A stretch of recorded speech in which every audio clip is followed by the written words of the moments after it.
Good evening, families. This is Mrs. Owen. I'm the agriculture teacher here at DeLand Middle School. Going to go over a few things with you tonight about the course. Start with a couple of classroom rules. Students are expected to arrive to class on time and prepared to learn. They are expected to be respectful of others and use appropriate language and behavior. These are all school rules, but they're also classroom rules that we like to set that expectation, that bar pretty high. Supply-wise, your students should have a 3-prong pocket folder with notebook paper and a pen or a pencil with them daily for agriculture.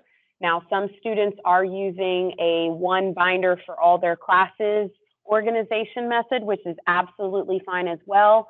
I just tend to use the 3-prong pocket folder method, but if you're using one binder and they have an ag section, that works great. Basically, they need something to keep their work together in and keep themselves organized. We do notebook checks.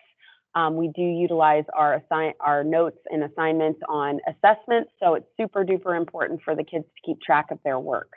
Some other supplies that are not mandatory but are encouraged: markers and colored pencils, scissors, and glue sticks. Limited supplies in the classroom, as we're not sharing supplies due to health and safety concerns.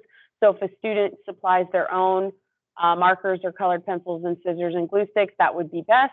I do have a very small number that I do offer, but sanitizing procedures do kind of limit how often we can use the class sets.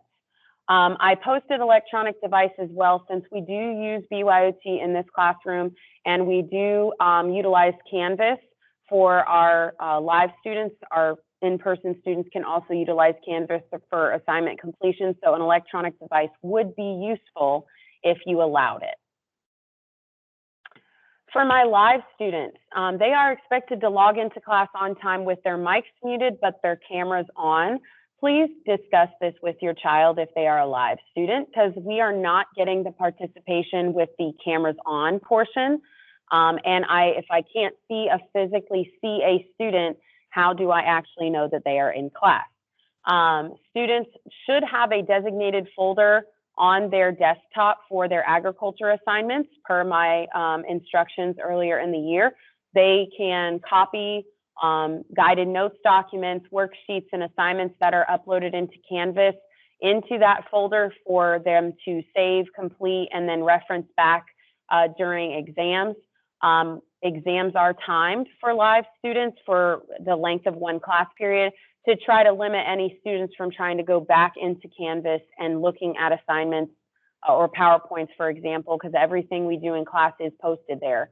And, you know, just referencing the lesson itself instead of actually doing the work like the students in person are having to do.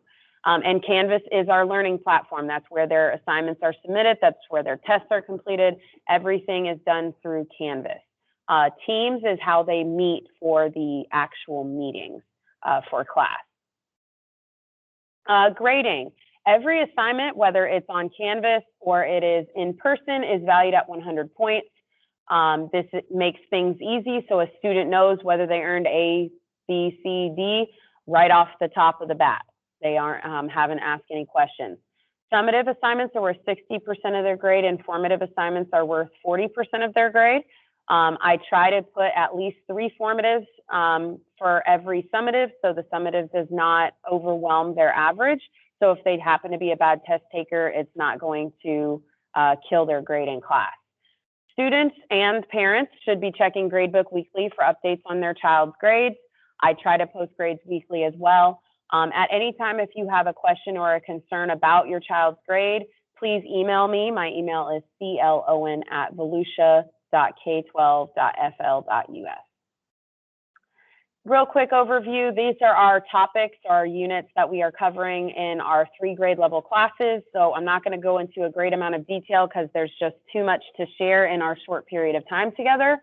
But just know the basics of the course is to teach students where their food comes from and to understand the true meaning of agriculture and research and all of the different components of the industry. We do career research in agriculture, since lots of students don't see, agriculture as a possible future career.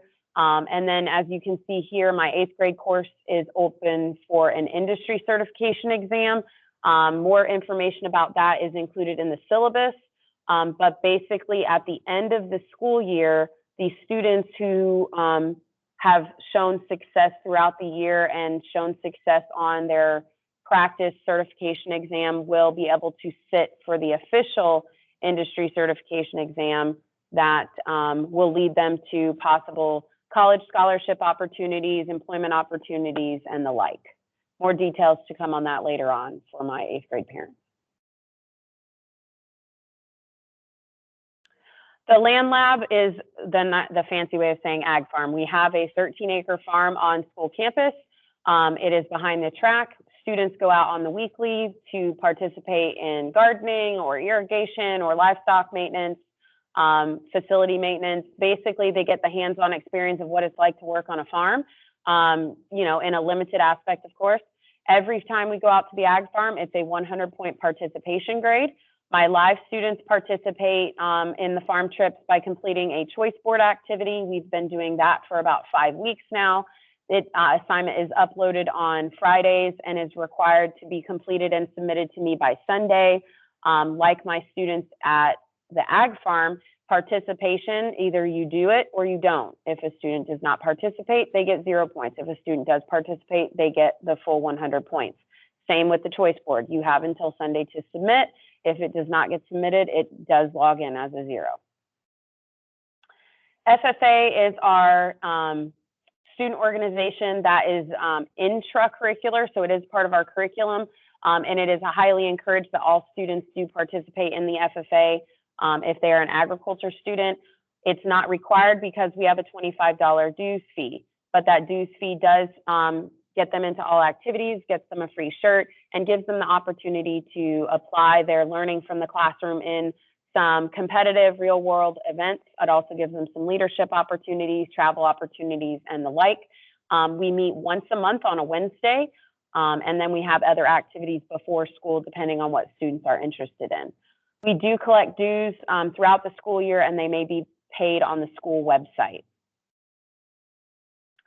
So that's all I've got. That's kind of the crash course of what ag is. There's a whole lot more to it, but we just don't have the time to share. Please remember to follow DeLand Middle School on Twitter and Facebook. FFA also has a Facebook page, DeLand Middle FFA, and DeLand Middle Agri-Science is also on Twitter. If you'd like to follow us, please do. If you have any questions, please let me know. Otherwise, have a great evening.